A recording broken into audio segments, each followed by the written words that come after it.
Chapter 18. It was the beginning of February, and Anne, having been a month in Bath, was growing very eager for news from Uppercross and Lyme. She wanted to hear much more than Mary had communicated. It was 3 weeks since she had heard at all.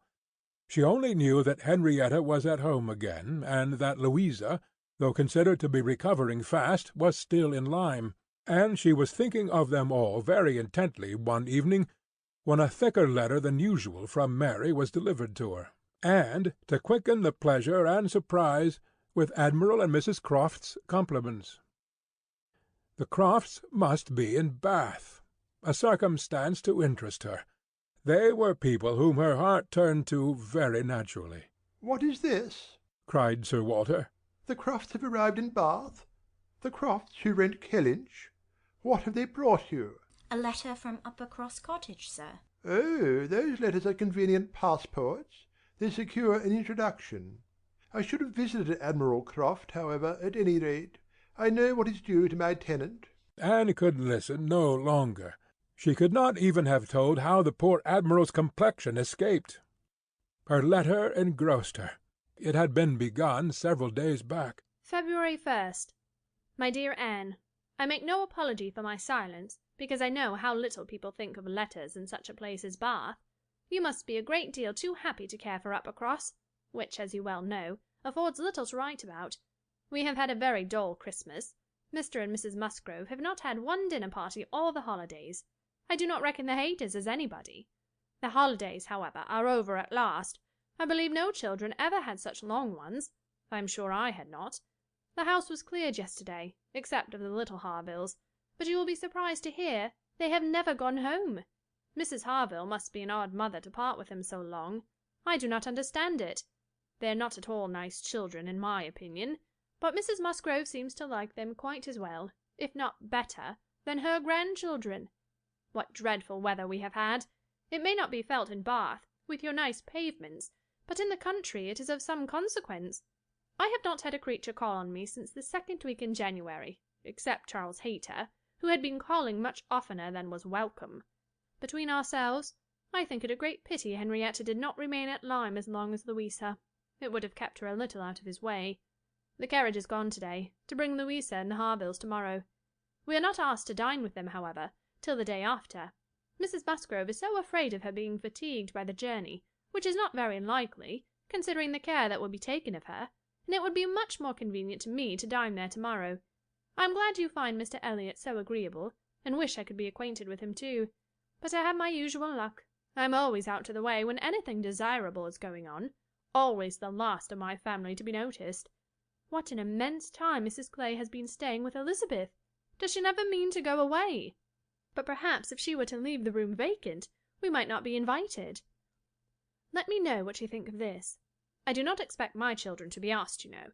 I can leave them at the great house very well for a month or 6 weeks. I have this moment heard that the Crofts are going to Bath almost immediately. They think the Admiral gouty. Charles heard it quite by chance. They have not had the civility to give me any notice, or of offering to take anything. I do not think they improve at all as neighbours. We see nothing of them, and this is really an instance of gross inattention. Charles joins me in love, and everything proper. Yours affectionately, Mary M. I am sorry to say that I am very far from well, and Jemima has just told me that the butcher says there is a bad sore throat very much about. I dare say I shall catch it, and my sore throats, you know, are always worse than anybody's. So ended the first part, which had been afterwards put into an envelope, containing nearly as much more. I kept my letter open, that I might send you word how Louisa bore her journey, and now I am extremely glad I did, having a great deal to add. In the first place, I had a note from Mrs. Croft yesterday, offering to convey anything to you. A very kind, friendly note indeed, addressed to me, just as it ought. I shall therefore be able to make my letter as long as I like. The Admiral does not seem very ill, and I sincerely hope Bath will do him all the good he wants. I shall be truly glad to have them back again. Our neighbourhood cannot spare such a pleasant family. But now for Louisa. I have something to communicate that will astonish you not a little. She and the Harvilles came on Tuesday very safely, and in the evening we went to ask her how she did, when we were rather surprised not to find Captain Benwick of the party, for he had been invited, as well as the Harvilles. And what do you think was the reason? neither more nor less than his being in love with Louisa, and not choosing to venture to Uppercross till he had an answer from Mr Musgrove, for it was all settled between him and her before she came away, and he had written to her father by Captain Harville. True, upon my honour! Are not you astonished? I shall be surprised, at least, if you ever received a hint of it, for I never did. Mrs Musgrove protests solemnly that she knew nothing of the matter. We are all very well pleased, however, for though it is not equal to her marrying Captain Wentworth, it is infinitely better than Charles Hayter, and Mr Musgrove has written his consent, and Captain Benwick is expected to-day. Mrs Harville says her husband feels a good deal on his poor sister's account, but, however, Louisa is a great favourite with both. Indeed, Mrs Harville and I quite agree that we love her the better for having nursed her. Charles wonders what Captain Wentworth will say, but if you remember, I never thought him attached to Louisa. I never could see anything of it. And this is the end, you see, of Captain Benwick's being supposed to be an admirer of yours. How Charles could take such a thing into his head was always incomprehensible to me. I hope he will be more agreeable now. Certainly not a great match for Louisa Musgrove, but 1,000,000 times better than marrying among the Hayters. Mary need not have feared her sister's being in any degree prepared for the news. She had never in her life been more astonished. Captain Benwick and Louisa Musgrove! It was almost too wonderful for belief, and it was with the greatest effort that she could remain in the room, preserve an air of calmness, and answer the common questions of the moment. Happily for her, they were not many. Sir Walter wanted to know whether the Crofts travelled with 4 horses, and whether they were likely to be situated in such a part of Bath as might suit Miss Elliot and himself to visit in, but had little curiosity beyond. "How is Mary?"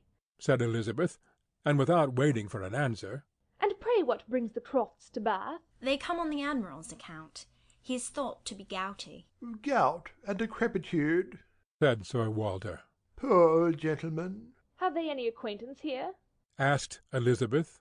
I do not know, but I can hardly suppose that at Admiral Croft's time of life, and in his profession, he should not have many acquaintance in such a place as this.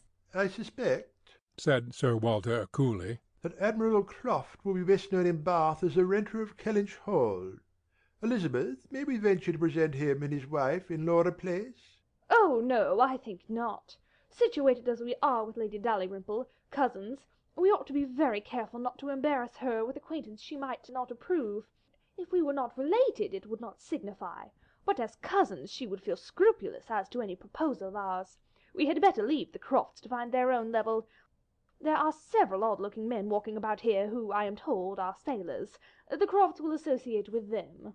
This was Sir Walter and Elizabeth's share of interest in the letter.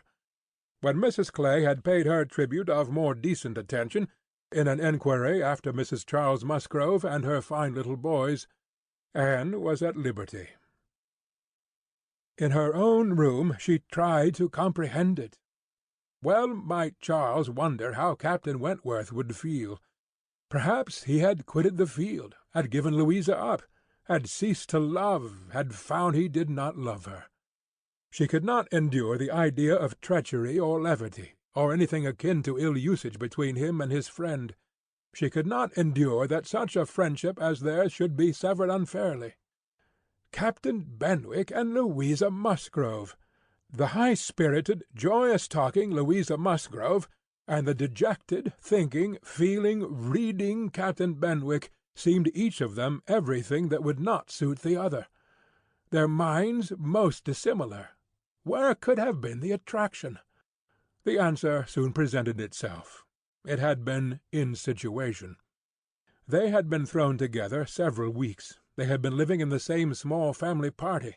Since Henrietta's coming away, they must have been depending almost entirely on each other, and Louisa, just recovering from illness, had been in that interesting state.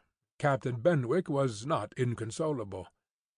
That was a point which Anne had not been able to avoid suspecting before, and instead of drawing the same conclusion as Mary from the present course of events, they served only to confirm the idea of his having felt some dawning of tenderness toward herself. She did not mean, however, to derive much more from it to gratify her vanity than Mary might have allowed. She was persuaded that any tolerably pleasing young woman who had listened and seemed to feel for him would have received the same compliment. He had an affectionate heart. He must love somebody. She saw no reason against their being happy. Louisa had fine naval fervour to begin with, and they would soon grow more alike. He would gain cheerfulness, and she would learn to be an enthusiast for Scott and Lord Byron. Nay, that was probably learnt already. Of course they had fallen in love over poetry. The idea of Louisa Musgrove turned into a person of literary taste and sentimental reflection was amusing, but she had no doubt of its being so. The day at Lyme, the fall from the Cobb, might influence her health, her nerves, her courage, her character to the end of her life, as thoroughly as it appeared to have influenced her fate. The conclusion of the whole was that if the woman who had been sensible of Captain Wentworth's merits could be allowed to prefer another man, there was nothing in the engagement to excite lasting wonder, and if Captain Wentworth lost no friend by it, certainly nothing to be regretted. No, it was not regret which made Anne's heart beat in spite of herself, and brought the colour into her cheeks when she thought of Captain Wentworth unshackled and free. She had some feelings which she was ashamed to investigate. They were too much like joy, senseless joy. She longed to see the Crofts, but when the meeting took place, it was evident that no rumour of the news had yet reached them. The visit of ceremony was paid and returned, and Louisa Musgrove was mentioned, and Captain Benwick too, without even half a smile. The Crofts had placed themselves in lodgings in Gay Street, perfectly to Sir Walter's satisfaction. He was not at all ashamed of the acquaintance, and did, in fact, think and talk a great deal more about the Admiral than the Admiral ever thought or talked about him. The Crofts knew quite as many people in Bath as they wished for, and considered their intercourse with the Elliots as a mere matter of form, and not in the least likely to afford them any pleasure. They brought with them their country habit of being almost always together. He was ordered to walk to keep off the gout, and Mrs. Croft seemed to go shares with him in everything, and to walk for her life to do him good. Anne saw them wherever she went. Lady Russell took her out in her carriage almost every morning, and she never failed to think of them, and never failed to see them. Knowing their feelings as she did, it was a most attractive picture of happiness to her. She always watched them as long as she could, delighted to fancy she understood what they might be talking of as they walked along in happy independence, or equally delighted to see the Admiral's hearty shake of the hand when he encountered an old friend, and observe their eagerness of conversation when occasionally forming into a little knot of the navy, Mrs. Croft looking as intelligent and keen as any of the officers around her. Anne was too much engaged with Lady Russell to be often walking herself, but it so happened that one morning, about a week or 10 days after the Crofts' arrival, it suited her best to leave her friend, or her friend's carriage, in the lower part of the town, and return alone to Camden Place, and in walking up Milsom Street she had the good fortune to meet with the Admiral. He was standing by himself at a print-shop window with his hands behind him, in earnest contemplation of some print, and she not only might have passed him unseen, but was obliged to touch as well as address him before she could catch his notice. When he did perceive and acknowledge her, however, it was done with all the usual frankness and good humour. "Ah, is it you? Thank you, thank you. This is treating me like a friend. Here I am, you see, staring at a picture. I can never get by this shop without stopping. But what a thing is here by way of a boat! Do look at it. Did you ever see the like? What queer fellows your fine painters must be, to think that anybody would venture their lives in such a shapeless old cockle-shell as that. And here are 2 gentlemen stuck up in it mightily at their ease, and looking about them at the rocks and mountains as if they were not to be upset the next moment, which they certainly must be. I wonder where the boat was built. I would not venture over a horse pond in it.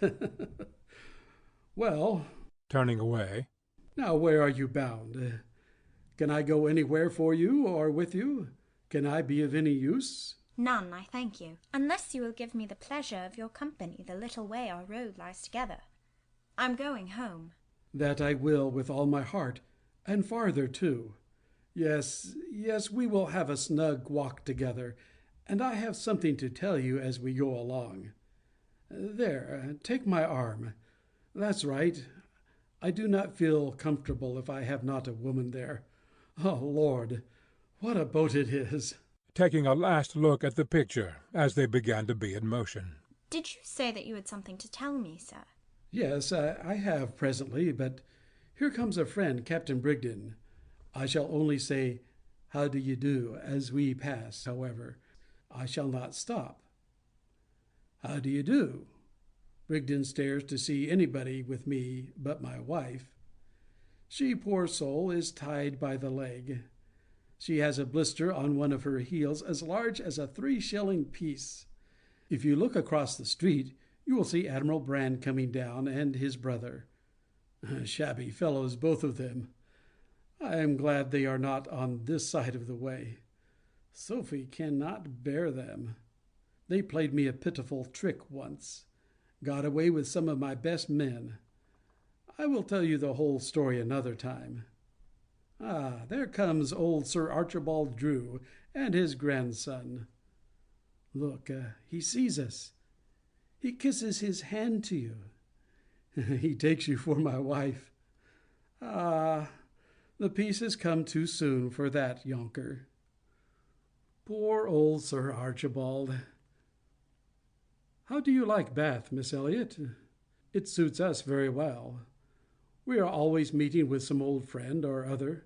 The streets are full of them every morning, sure to have plenty of chat, and then we get away from them all and shut ourselves in our lodgings and draw in our chairs and are snug as if we were at Kellynch, or as we used to be even at North Yarmouth and Deal.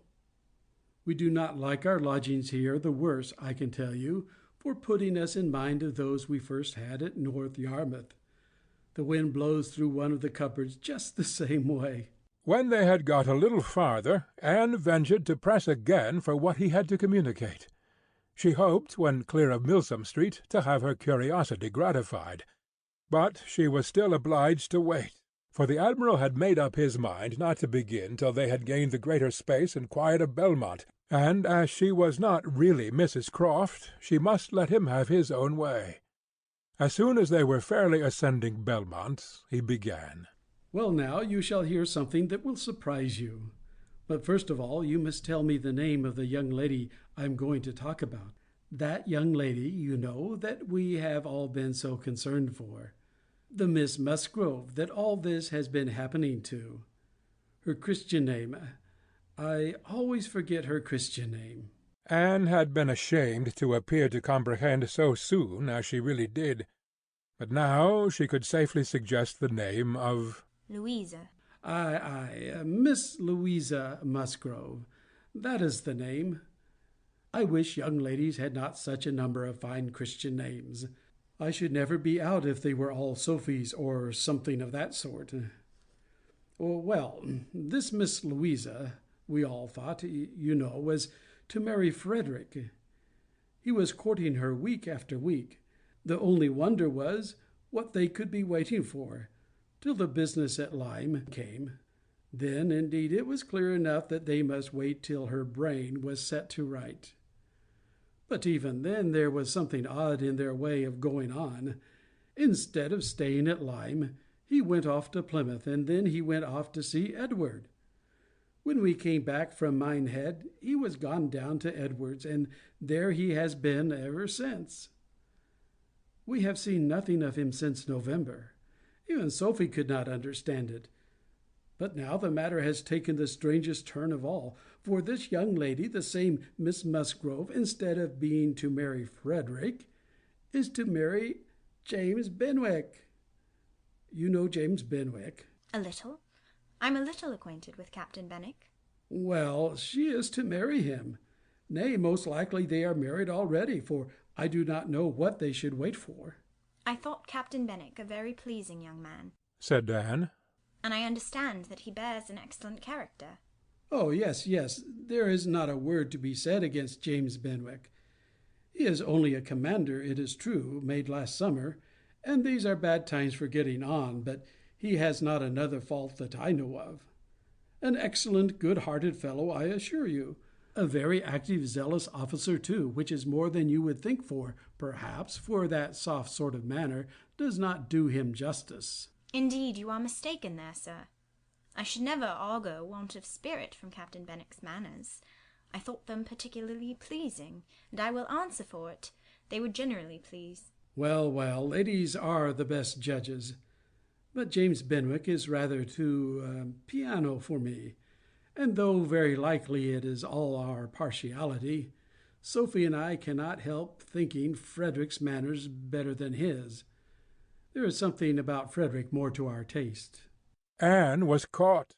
She had only meant to oppose the too common idea of spirit and gentleness being incompatible with each other, not at all to represent Captain Benwick's manners as the very best that could possibly be, and after a little hesitation she was beginning to say, I was not entering into any comparison of the two friends.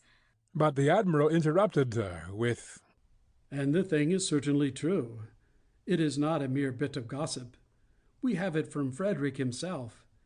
His sister had a letter from him yesterday in which he tells us of it, and he had just had it in a letter from Harville, written on the spot from Uppercross. I fancy they are all at Uppercross." This was an opportunity which Anne could not resist. She said, therefore, I hope, Admiral, I hope there is nothing in the style of Captain Wentworth's letter to make you and Mrs. Croft particularly uneasy. It did seem last autumn as if there were an attachment between him and Louisa Musgrove, but I hope it may be understood to have worn out on each side equally, and without violence. I hope his letter does not breathe the spirit of an ill-used man. "Not at all, not at all.